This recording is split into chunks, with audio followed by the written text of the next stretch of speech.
유튜브 채널 구독자 1000명 넘기고 첫 애드센스 수익이 들어왔을 때 가장 먼저 드는 생각이 뭔지 아시죠? 이거 세금 내야 하나, 혹시 안 내도 되는 건 아닐까? 결론부터 말씀드리면 당연히 내야 합니다. 문제는 얼마냐가 아니라 어떻게 신고하느냐에 따라서 세금이 0원이 될 수도 있고 수백만 원이 될 수도 있다는 겁니다. 같은 수익인데 신고 방법 하나로 이렇게 차이가 납니다. 실제로 1인 미디어 창작자로 수입을 신고한 인원이 24,000명을 넘었고 총 수입이 1조 7천억 원에 달하면서 국세청의 집중 검증 대상이 되고 있습니다. 모르고 넘어가면 가산세 폭탄을 맞을 수 있고 알고 대비하면 합법적으로 세금을 줄일 수 있습니다. 오늘 영상 하나로 과세와 면세 구분부터 영세율 신고법 그리고 절세 전략까지 전부 정리해드리겠습니다. 끝까지 보시면 수백만 원을 아끼실 수 있습니다. 유튜버의 사업자 등록은 크게 두 갈래로 나뉩니다. 핵심 기준은 딱 하나입니다. 인적시설이나 물적시설이 있느냐 없느냐 이게 전부예요. 먼저 면세 사업자를 볼게요. 업종 코드 94만 306번 1인 미디어 콘텐츠 창작자입니다. 직원 없이 스마트폰이나 개인 장비로 혼자 방송하고 촬영하는 경우에 해당합니다. 편집자 같은 인적시설도 없고 전용 스튜디오 같은 물적시설도 없으면 코드로 등록하면 됩니다. 가장 큰 장점은 부가가치세가 면제된다는 점입니다. 부가세 신고 자체를 안 해도 됩니다. 신고서를 쓸 일이 없는 거죠. 반대로 과세 사업자가 있습니다. 업종 코드 92만 1505번 미디어 콘텐츠 창작업입니다. 편집자를 한 명이라도 고용하거나 전문 스튜디오를 갖추고 있으면 이쪽으로 등록해야 합니다. 이 경우 매출의 10% 부가가치세를 납부해야 합니다. 여기서 초보 창작자들이 실수하는 부분이 있어요. 처음에는 혼자 촬영하다가 나중에 편집자를 고용하면 그 시점부터 과세 사업자로 전환 신고를 해야 합니다. 전환을 누락하면 무신고 가산세가 붙습니다. 이건 진짜 뼈아픈 실수가 될 수 있어요. 기준은 규모가 아니라 시설 유무입니다. 채널이 작아도 편집자를 쓰면 과세 사업자고 채널이 크더라도 혼자 하면 면세 사업자입니다. 구독자 수나 수익 규모와는 무관합니다. 예를 들어 구독자 100만 명인 유튜버라도 혼자서 촬영하고 편집까지 다 하면 면세 사업자입니다. 반대로 구독자 1000명인데 편집자 1명을 프리랜서로 계약했다면 그 순간부터 과세 사업자가 되는 겁니다. 이 구분이 앞으로 나올 모든 절세 전략의 출발점이니 반드시 기억해두세요. 자, 그러면 과세 사업자로 등록하면 무조건 부가세 10%를 내야 할까요? 아닙니다. 여기서 영세율이라는 개념이 등장합니다. 구글이라는 해외 사업자로부터 외화로 직접 입금받는 유튜브 광고 수익에는 부가가치세 0%가 적용됩니다. 이것이 바로 영세율입니다.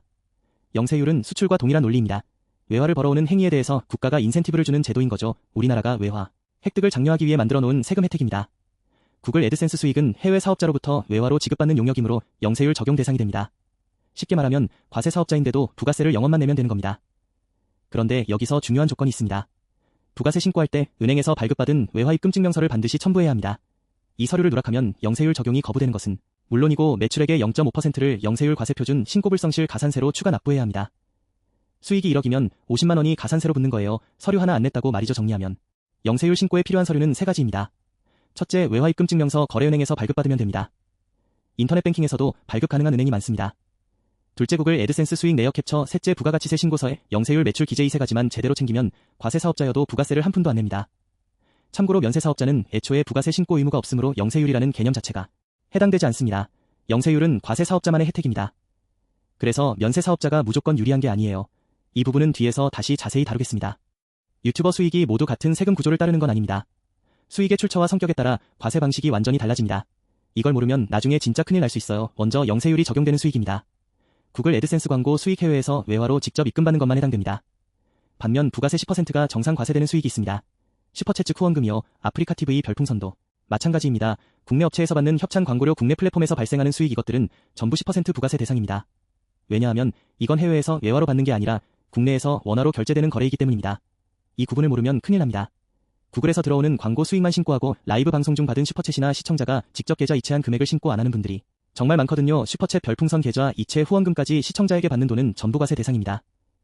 소액이라 괜찮겠지 이런 생각은 가산세로 돌아옵니다.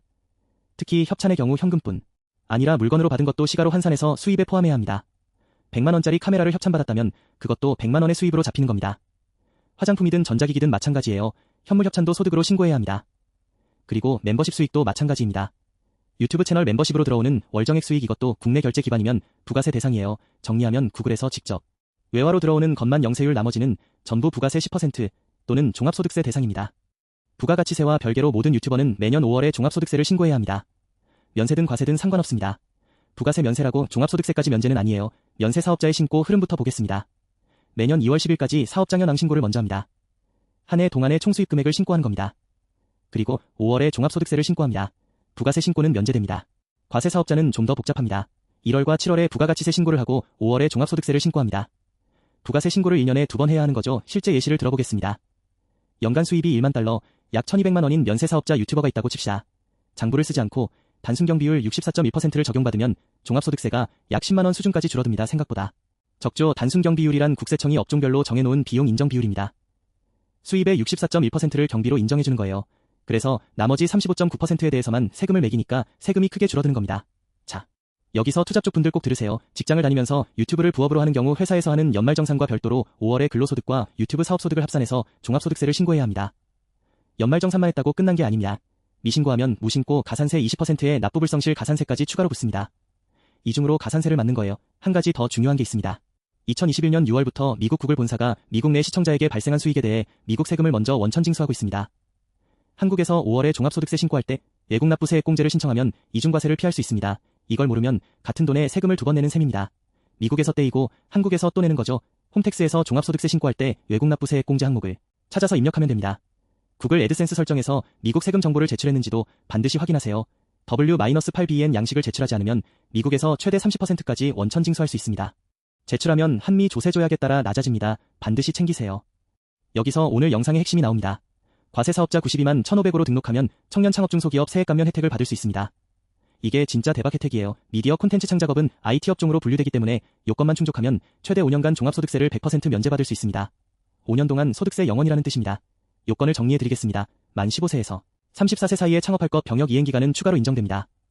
군대 다녀온 기간만큼 나이를 빼주는 거예요. 수도권 과밀억제 권역 박이면 5년간 100% 감면 수도권 과밀억제 권역 아니면 5년간 50% 감면 과밀억제 권역이란 서울 대부분과 일부 수도권 지역을 말합니다. 지방에 사업장을 두면 100% 감면이 가능합니다. 그리고 업종 코드 92만 1,500으로 등록해야 합니다. 여기서 핵심을 말씀드립니다. 면세 사업자 94만 306으로 등록하면 이 세액 감면을 받을 수 없습니다. 이게 정말 중요합니다. 스마트폰 하나로 혼자 촬영하더라도 창업 초기에 절세 전략을 고려한다면 과세 사업자로 등록하는 게 훨씬 유리할 수 있습니다. 정리하면 이렇습니다. 면세 사업자는 부가세를 안 내지만 창업 감면도 못 받습니다. 과세 사업자는 영세율로 부가세 0원이고 창업 감면으로 소득세까지 면제됩니다. 어느 쪽이 유리한지 반드시 계산해봐야 합니다. 물론 과세 사업자가 되면 부가세 신고 의무가 생기고 세무관리가 좀 더 복잡해집니다. 그래서 반드시 세무사와 상담 후에 결정하시는 걸 권장드립니다. 소액이니까 안 걸리겠지 이런 생각은 정말 위험합니다. 국세청은 이미 1인 미디어 창작자를 집중 세무조사 대상으로 관리하고 있습니다. 먼저 자동 통보 시스템이 있습니다. 연간 1만 달러 이상이 국내 계좌로 들어오면 은행이 국세청에 자동으로 통보합니다. 여러분이 신고하기 전에 국세청은 이미 알고 있는 겁니다. 숨길 수가 없는 구조예요. 실제 세무조사 사례도 있습니다. 가족 명의로 기획사를 세워서 인건비를 허위로 계상하거나 판로소득으로 고급 주택과 슈퍼카를 구입한 유튜버 84명에 대해 국세청이 강도 높은 세무조사를 착수했습니다. 가족명의 법인 설립은 전형적인 탈세 수법으로 분류됩니다.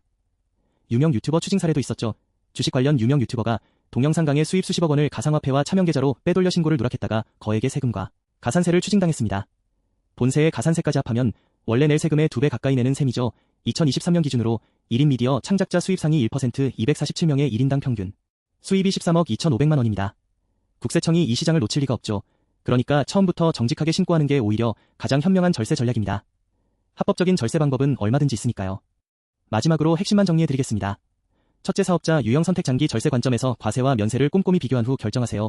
둘째, 구글 수익은 영세율로 신고하고 외화 입금 증명서를 반드시 첨부하세요. 셋째, 슈퍼챗과 협찬 수익은 부가세 10%를 별도로 신고해야 합니다.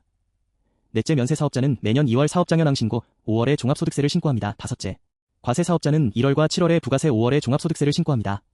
여섯째, 투잡 쪽은 근로소득과 사업소득을 합산해서 5월에 종합소득세를 신고하세요. 일곱째, 미국 원천징수부는 외국납부세액공제를 신청해서 이중과세를 방지하세요. 여덟째, 청년 창업자라면 과세 사업자 92만 1,500으로 등록하고 창업 감면을 최대 5년간 받으세요. 아홉째, 규모가 커지면 간편장부에서 복식부기로 전환을 검토하세요. 열째, 모든 수익 증빙 서류를 반드시 보관해두세요. 외화 입금 증명서, 계약서, 수익 내역 캡처까지 이 10가지만 잘 챙기셔도 유튜버 세금 문제의 90%는 해결됩니다. 유튜브 수익이 본격적으로 늘어나면 사업자 유형 선택 하나로 수백만 원의 세금 차이가 납니다. 특히 창업 감면 대상인 청년이라면 처음 등록할 때 과세 사업자를 선택하는 것만으로 5년간 소득세를 0원으로 만들 수 있습니다. 이 시기를 놓치면 돌이킬 수 없습니다. 세금은 얼마 버느냐보다 어떻게 신고하느냐가 결과를 결정합니다. 첫 수익이 들어온 지금이 세금 구조를 설계할 최적의 타이밍입니다. 세무사 상담은 초기 비용이 들지만 장기적으로 보면 수백만 원을 아끼는 투자입니다. 영상이 도움이 되셨다면 좋아요와 구독 부탁드립니다.